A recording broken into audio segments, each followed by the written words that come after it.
So a couple of weeks ago, I covered a game that hit Kickstarter called Project Wraith. Now, I'd been following this game for a while, and in this Kickstarter, they dropped a gun range demo with a primitive gunsmith system, and for an indie FPS, I was actually pretty happy with what they put out.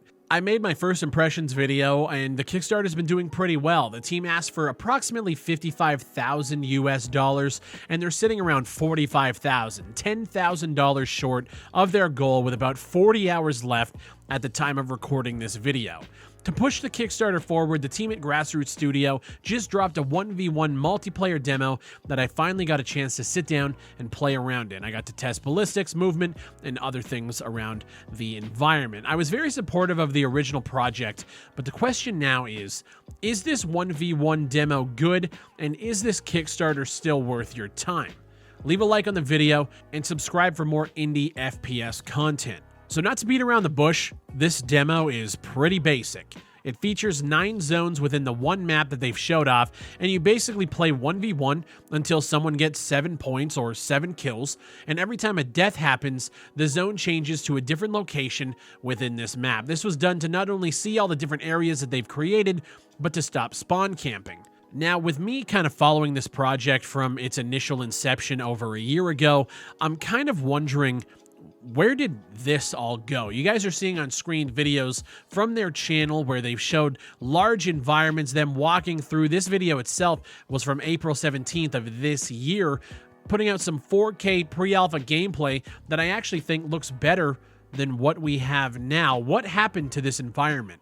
What happened to these maps you've created? You put a video out over a year ago saying that you've created a 12v12 map, and we actually really have nothing to show for it when it comes to this Kickstarter. I feel like you guys would have been a lot more successful had you shown off all of this content that you've obviously been working on. One thing I did want to talk about with Project Wraith is the hit registration. When you play, the hit reg is actually really good. You shoot at something, and if you're aiming at it, it hits. This is a good thing. Now, initially, what I thought was going to be a bad thing is the fact that they're handling all of the hit registration client side. Now, as soon as I heard that, I started kind of freaking out like, well, this is going to be an easy way to create hacks. But as the dev stated, as he was in there playing with me, kind of playing through this demo, he says that cheaters are going to cheat regardless. Client-side hit registration allows you to not worry as much about ping, latency, or tick rate, which I thought was a smart answer, but I was still worried. In doing some research, I actually found that more AAA developers are utilizing this style of hit registration. Overwatch, PUBG, games like Quake Champions.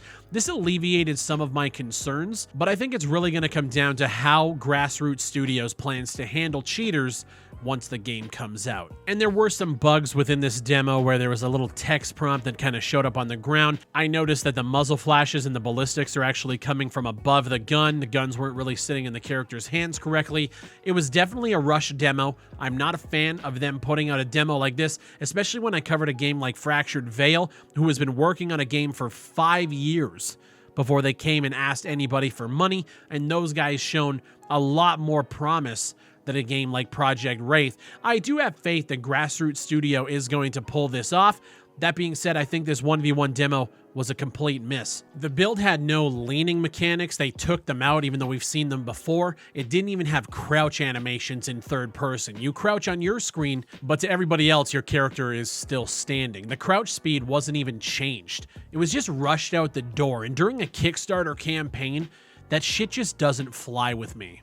It doesn't even have the function to like replay against the same person. You host a game, you play first person to 7, and then it just kicks you back to the main menu. This whole project right now feels like a lot of segmented pieces that have kind of been stitched together. Their gunsmith system, I really like. The gun range I thought was a nice little display of the FPS animations, the character movement, and everything else. This 1v1 demo, I don't think that's going to be the thing that pushes this over their goal. That being said, I think Grassroots Studios' approach to the FPS genre is a good one. There's no nonsense, no pay to win, and just an overall focus on the gameplay itself. That is great.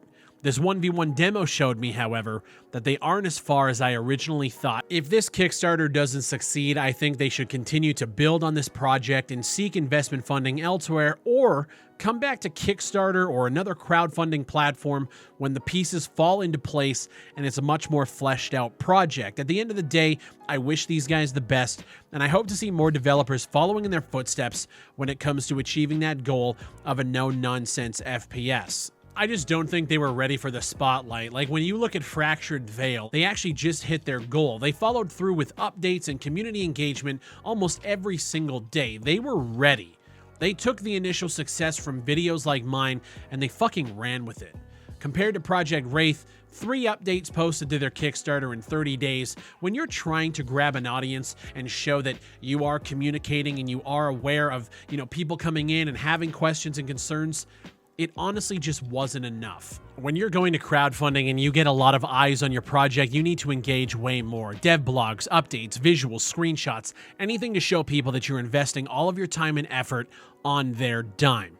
Project Wraith is currently $10,000 short of their goal. It could get it, it might fail. I think at the end of the day, they learned a lot about all of this process, and I think they're going to take that and apply it moving forward with Project Wraith. My name is Big Fry. If you guys like the videos, leave a like down below. Subscribe for more indie FPS content. The thing about Kickstarters is sometimes it's a toss-up. Projects succeed and they fail all the time, every single day. I thought this one deserved a spotlight. Good thing about it is if you did back it and it doesn't succeed, you really aren't out anything.